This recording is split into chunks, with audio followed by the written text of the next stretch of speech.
એ જ અત્યારે મેં જોયા, એટલે હું સમજી ગયો છું આપનો અવતાર થઈ ચૂક્યો છે. બોલો મહારાજ, શું સેવા કરો તમારી? ભગવાન કહે કે તું જે મણી લઈ આવ્યો છે ને, એ મણી લેવા આવ્યો છે. લઈ તમે આવ્યા છો ને કલંક મને થયો છે. જાંબુવાન કહે કે મહારાજ મણી તો દઉં, પણ મારી એક વિનંતી છે. બોલો. એ કે હવે હું તો ખરી હું 500 અતિ વૃદ્ધ છું, આજે સૌ નથી કાલે. આ મારી દીકરી છે ને એક ને એક, હવે એ ઉંમર લાયક થઈ ગઈ છે, મૂર્તિઓ શોધતો તો. હવે તમે પધાર્યા છો તો મને એમ થાય છે કે તમારાથી વિશેષ આ પૃથ્વી ઉપર બીજા ક્યાં મૂર્તિયા હોય, તો એમ કરો ને મારી આ દીકરીનો સ્વીકાર કરો. ભગવાન ભક્તાધીન છે. ભક્તની ઈચ્છા પૂરી કરવા જાંબુવતીને પરણ્યા અને ઓલું મણી લઈને આવ્યા. પછી દેવકીમાં બહુ ઉત્સવ કર્યા છે. આપણે જે આ નવરાત્રીના ઉત્સવ કરીએ છીએ ને, ધન્યમાં તો જોગણી ધન્યમાં, જે માના ગુણગાન ગાઈએ છે, ગીતો ગાઈએ, સ્તુતિઓ કરીએ. એ ધન્યમાં તો જોગણી ધન્યમાં ભવાની, ધન્યમાં તો જોગણી ધન્યમાં ભવાની, ધન્યમાં તો જોગણી ધન્યમાં ભવાની. યુગ પહેલા પ્રગતિ જોગણી, પૃથ્વી કાળો તમારો વાસ, યુગ પહેલા પ્રગતિ જોગણી, ધન્યમાં તો જોગણી ધન્યમાં ભવાની, હો ધન્યમાં તો જોગણી ધન્યમાં ભવાની.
ધન્યમાં તો જોગણી ધન્યમાં ભવાની.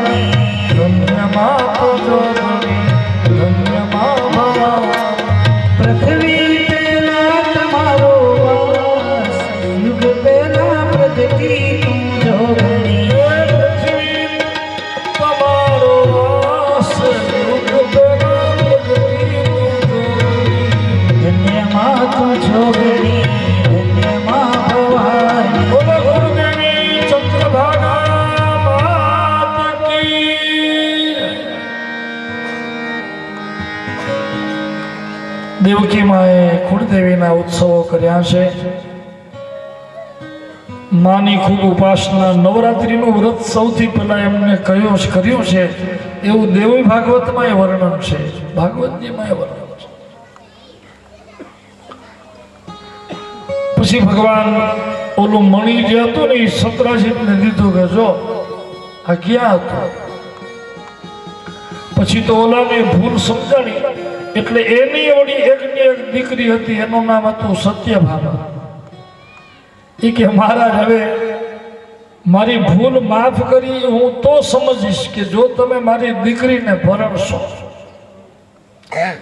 પછી ભગવાન સત્યભામાને પરણ્યા. આથી આ ત્રીજા લગ્ન.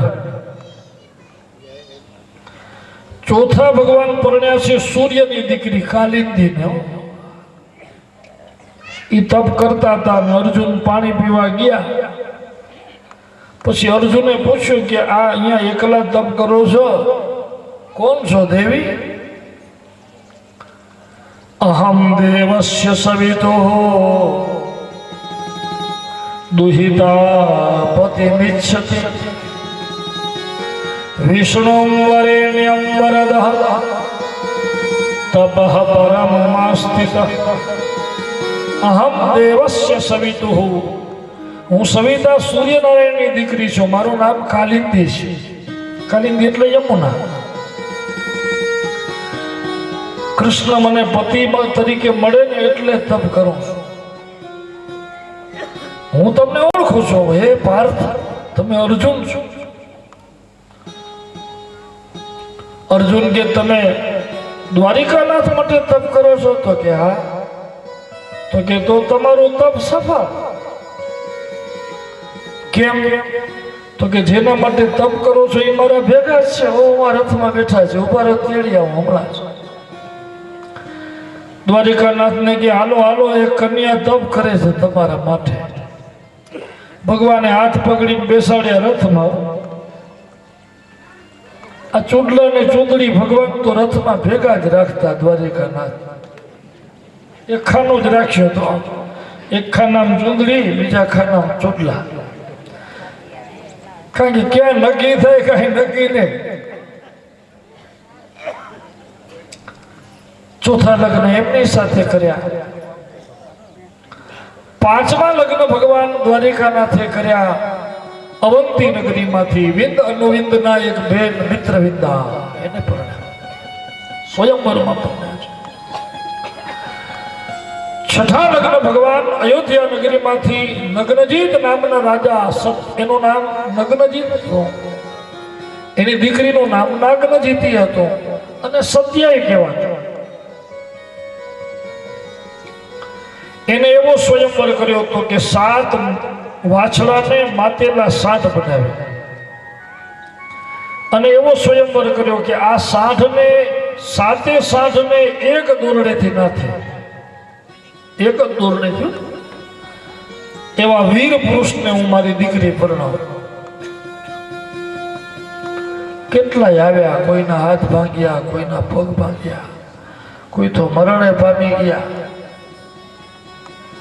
પછી છેલ્લે દ્વારિકાનાથ એ 7 ને ખાલી દ્રષ્ટિથી નિર્બળ કરીને નાથ્યા છો. આ ભાગવતીની કથા બહુ ગહન છે. સમાધિની કથા છે.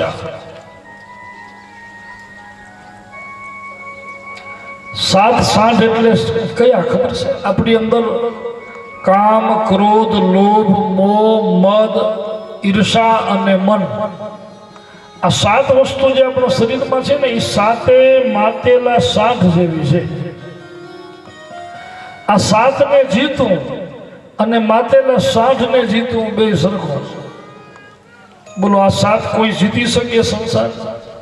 આપણા બધામાં 7 છે. અને ક્યારેક ક્યારેક આપણે એ શિંગડા ભરાવ્યો હોય એને જીતવું કઠિન.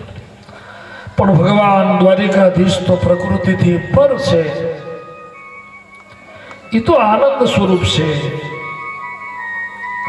એટલે એમને આ બધાને નાથ્યા. દેવી ભાગવતમાં સ્વયંવરના 3 પ્રકાર બતાવ્યા છે.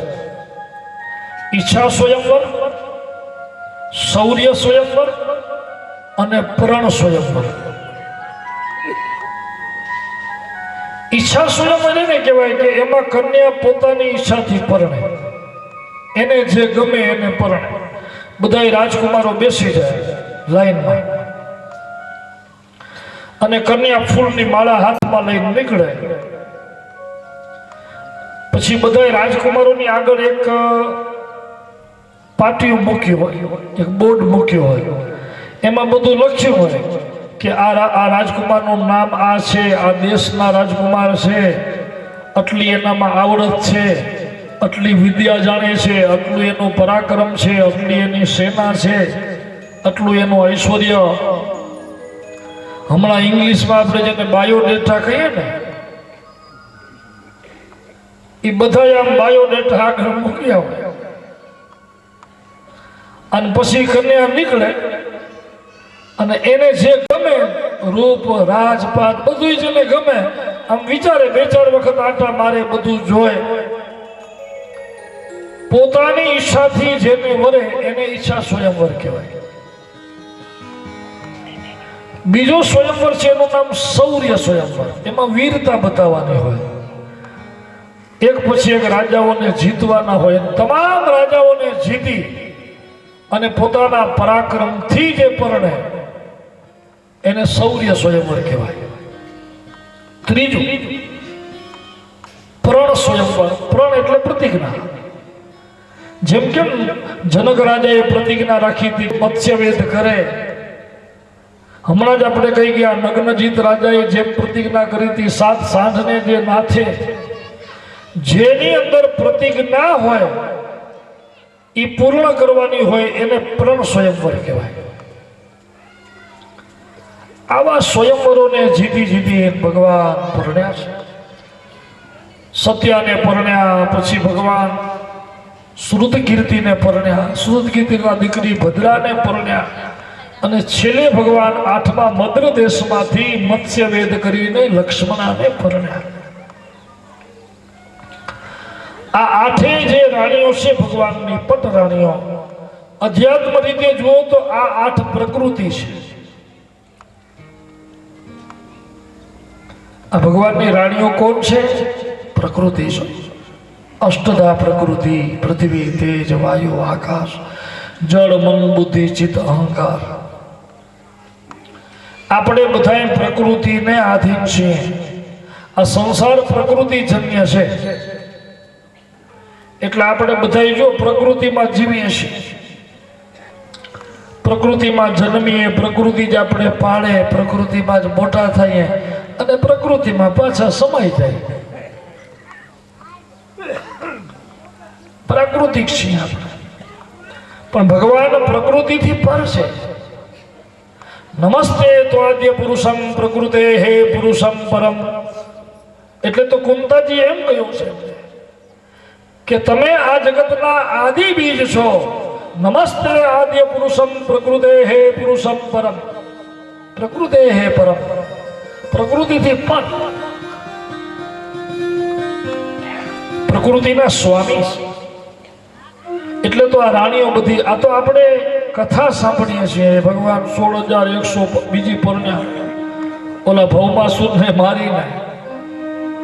આ તો બધું રૂપક છે. 16,100 કર્મકાંડ જે છે ને, એની અંદર જેટલા વેદ મંત્રો છે ઉપાસના કાંડના, એ વેદ મંત્રોની ઋચાઓ જે છે એ 16,100 છે.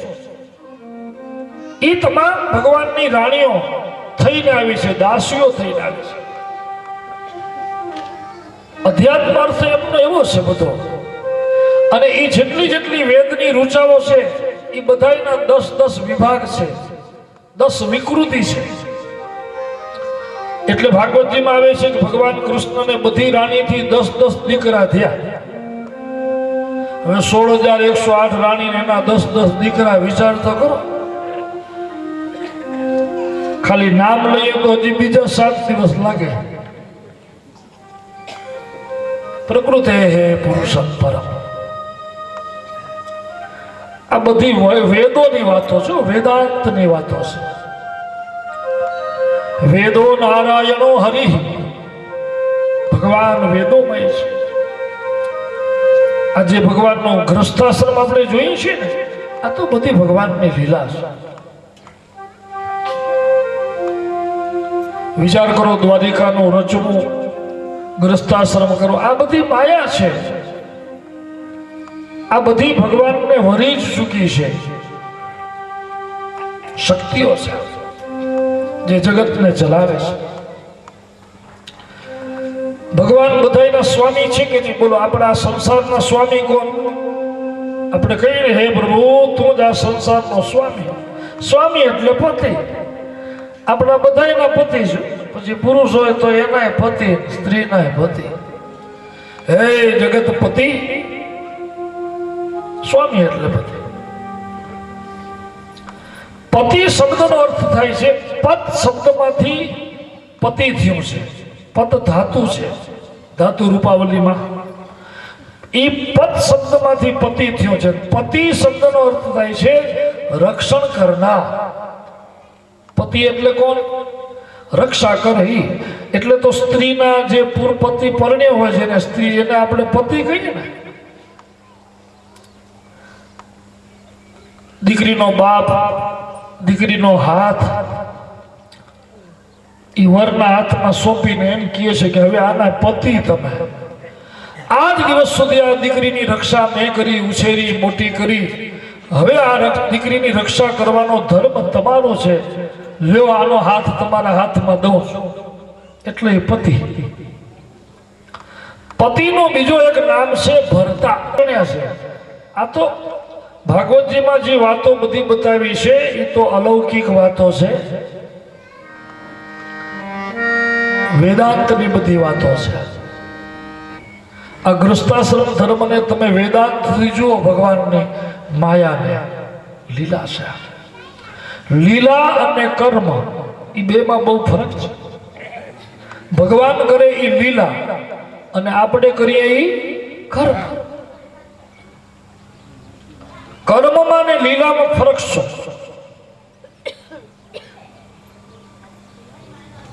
કર્મ એને કહેવાય કે સર્જનમાં જેને મોહ છે, પાલનમાં જેને અભિમાન છે, વિસર્જનમાં જેને દુઃખ છે, એને કર્મ કહેવાય. ઈ કર્મ.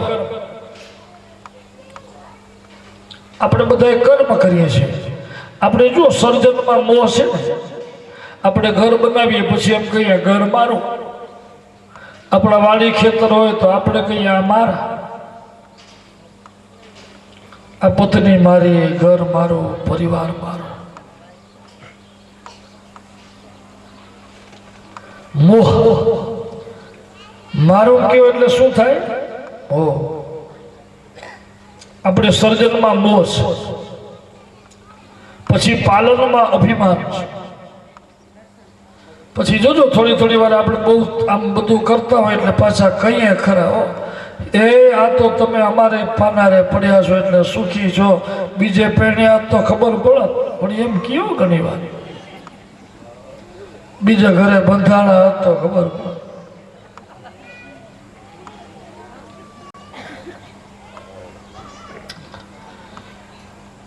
હું આમ કરું છું, હું તેમ કરું છું, હું તમને પાડું છું, મેં તમને આમ રાખ્યા, મેં તમને તેમ રાખ્યા. આ અભિમાન કરીએ છીએ આપણે. શું છે?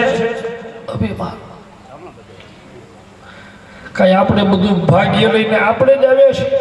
શું સામે વાળા બધા આવે એ ભમરા લઈને આવે છે? અરે એના ભાગનું મળતું હોય છે. ઘણી વાર જોજો, ઘણાનો ભાગ્યોદય લગ્ન પહેલા ન હોય. કાંઈ લગ્ન પહેલા જુઓ તો બધું હળીઓ કાઢતું હોય. અને જેવા સ્ત્રીના પગલા થાય, નથી કહેતા ઘણી વાર કે આ દીકરી ભાગશાળી છે, કોઈ કે દીકરો ભાગ્યશાળી છે, કોઈ કે પત્ની ભાગ્ય. બધાના ભાગ્યોનું મળે આપણે. આવે લક્ષ્મી કોઈ પણ પ્રકારે આવે. સર્જનમાં મોહ છે, પાલનમાં અભિમાન છે. પછી દુઃખ ક્યાં છે કે આપણે જેને પોતાનો માન્યો, મારો કયો, ને એ જો કોઈ જતું રહ્યો, પછી વ્યક્તિ હોય, વસ્તુ હોય, પછી આપણે રડવું આવે કે ઓહો મારા હતા ને હાલ્યા ગયા. આપણે બધું એ છે કે નહીં, બધાને મને તમને બધાને, એટલે આપણે જે કાંઈ કરીએ છીએ એ કર્મ છે. આપણે સર્જનમાં મોહ પાલનમાં અભિમાન વિસર્જનમાં દુઃખ, પણ ભગવાન બ્રહ્મને એ નથી. ભગવાન સર્જે છે તો એમાં મોહ નથી. આ 56 કરોડ યાદવોને સર્જ્યા કોને?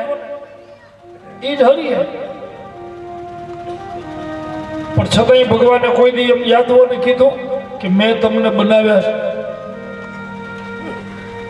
એ જ 56 કોટી યાદવોને દ્વારિકાની સુવર્ણ નગરીના સુખ, સોનાની નગરીના સુખ પણ કોને આપ્યા?